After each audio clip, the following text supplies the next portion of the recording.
Assalamualaikum warahmatullahi wabarakatuh. Alhamdulillahirrabbilalamin. Anak-anakku sekalian, apa kabar hari ini? Mudah-mudahan kalian semua tetap dalam keadaan sehat walafiat, tetap semangat untuk belajar hari ini, dan senantiasa berbahagia bersama keluarga.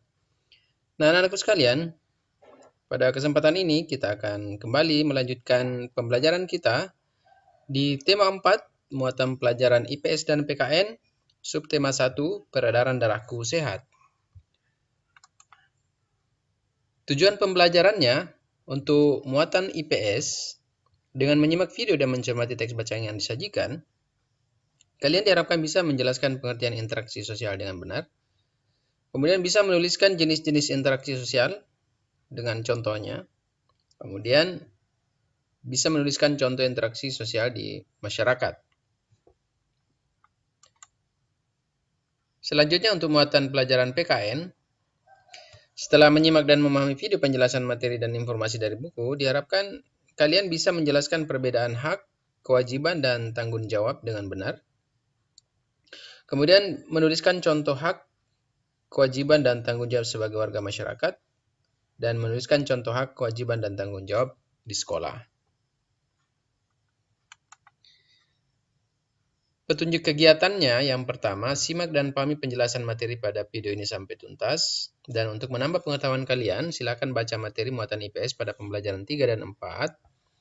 Dan PKN pada pembelajaran 3, 4, dan 6 pada buku tema 4, subtema 1. Kerjakan LKPD pada buku latihan atau kertas HVS. Lalu, buatlah tugasmu dengan tulisan yang rapi dan menarik. Silakan kirim tugasmu dalam bentuk foto ke Pak Guru paling lambat pukul 16 waktu Indonesia Tengah. Nah, anak-anakku sekalian, sebelum kalian mengerjakan LKPD-nya, silakan simak penjelasan materi berikut ini.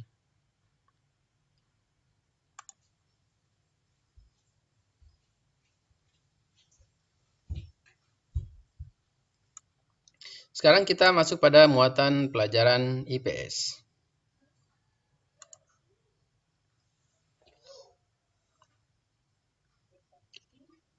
Interaksi sosial.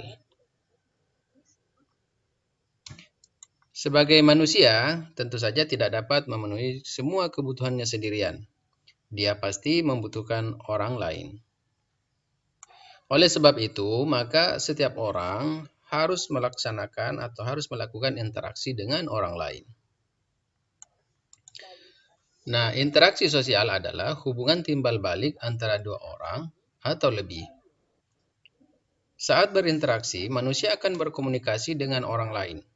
Mereka akan menyampaikan pesan kepada orang lain. Nah, jenis-jenis interaksi sosial ada 3. Yang pertama adalah interaksi antar individu, yaitu interaksi sosial yang terjadi antara satu orang dengan satu orang lainnya. Jadi antar perorangan.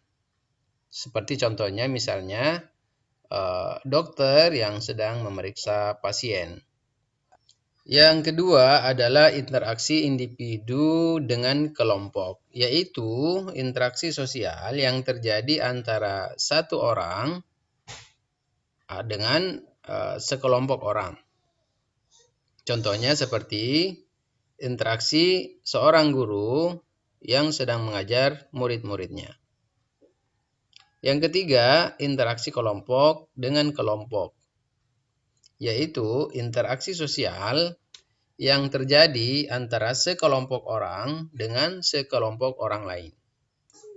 Seperti contohnya adalah dua kelompok yang sedang bermain atau bertanding tarik tambang. Jadi antara kelompok yang satu dengan kelompok yang lainnya saling berinteraksi. Ini yang disebut sebagai interaksi kelompok dengan kelompok atau interaksi antar kelompok. Nah, anak-anakku sekalian, ini adalah beberapa contoh jenis-jenis interaksi sosial. Nanti di LKPD-nya silakan cari contoh yang lain daripada ini ya untuk menambah pengetahuan kalian.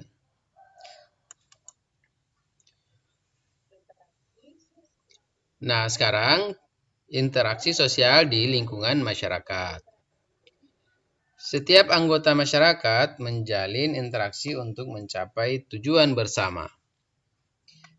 Nah, salah satu tujuan tersebut adalah menciptakan lingkungan yang bersih, aman, dan tentram. Nah, berikut contoh interaksi sosial di lingkungan masyarakat. Nah, untuk menciptakan lingkungan yang bersih, aman, dan tentram, maka beberapa contoh interaksi sosial di lingkungan masyarakat adalah antara lain. Yang pertama adalah melaksanakan kerja bakti secara rutin. Yang kedua, mengadakan ronda malam atau siskamling. Yang ketiga, menyelesaikan masalah lingkungan melalui musyawarah. Yang keempat, saling menghormati dan menghargai antar sesama. Kelima, tidak mengganggu orang lain yang sedang beribadah. Yang keenam, menjunjung tinggi rasa toleransi antar umat beragama. Ketujuh, tolong-menolong dengan warga sekitar. Dan mengadakan perlombaan atau kegiatan yang dapat meningkatkan kebersamaan. Nah, selanjutnya kita lanjutkan pada muatan PPKN. Pengertian hak, kewajiban, dan tanggung jawab. Hak adalah segala sesuatu yang didapatkan oleh manusia sejak lahir dan penggunaannya tergantung kepada diri sendiri. Contoh hak adalah memiliki tubuh yang sehat. Yang kedua, kewajiban adalah segala sesuatu yang harus dilaksanakan oleh seseorang. Jika ingin memperoleh hak, maka kamu harus melaksanakan kewajiban terlebih dahulu. Contoh kewajiban adalah ikut serta di dalam kerja bakti di lingkungan sekitar. Kemudian tanggung jawab adalah sesuatu yang harus dilakukan sebagai balasan atas perilaku yang telah kita lakukan. Tanggung jawab itu adalah kesadaran diri untuk melaksanakan kewajiban. Contoh tanggung jawab adalah makan makanan sehat yang bergizi dan seimbang.